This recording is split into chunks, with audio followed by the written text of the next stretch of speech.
Greetings, fellow warriors, and welcome back to our channel. Today we're diving deep into the heart of feudal Japan with our review of Rise of the Ronin, a game that promises an authentic samurai experience like no other. So sharpen your katana, and let's embark on this epic journey. This is the newest game from Team Ninja, the folks behind so many games, more recently Nioh 1 and 2 and Wo Long Fallen Dynasty.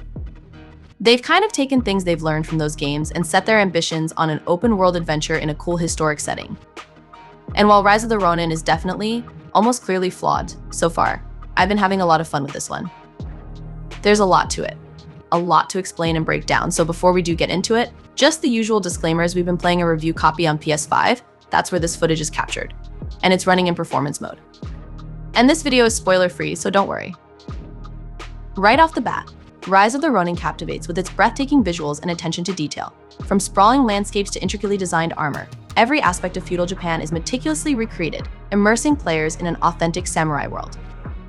Now, Team Ninja did also go full-on storytelling here, and it has its ups and downs. It's 1850s Japan, and to its credit, I think it's one of the few games focused on the Bakumatsu period in Japan's history, if I'm pronouncing that right. It just makes for a really unique setting and flavor. You know, you're exploring rolling fields and mountains and plains with beautiful cherry blossom trees, bamboo forests, all of that. But then you're also exploring places influenced by countries outside of Japan coming over. Pretty early on, you're introduced to Yokohama.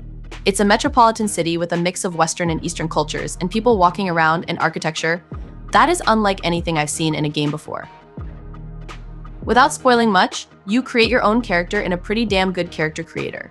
And then you set out as a Ronin in a changing world, kind of looking for revenge for your raided village and your lost blade twin partner.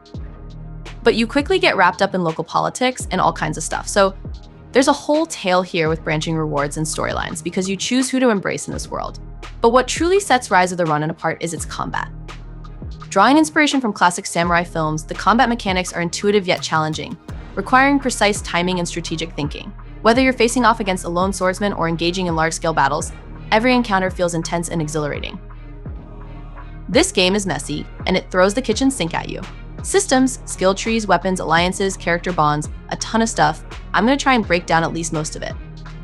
Some of those systems are better than others, where one area might falter, another might totally kick ass, but combat is the main gist of the game. There's a lot of it, and that is a lot of fun. So you have multiple weapon types to take advantage of and hone and develop, like maybe one katana, two swords, a few longer weapons, heavier weapons, guns, pistols, all of them having their own movesets and animations and capabilities. Beyond its combat prowess, Rise of the Ronin also delivers a compelling narrative journey. As a Ronin, or masterless samurai, you'll navigate a world rife with political intrigue and moral dilemmas. Your choices not only shape the course of the story, but also define the kind of warrior you become, adding a layer of depth to the gameplay experience. The boss fights are fantastic and difficult.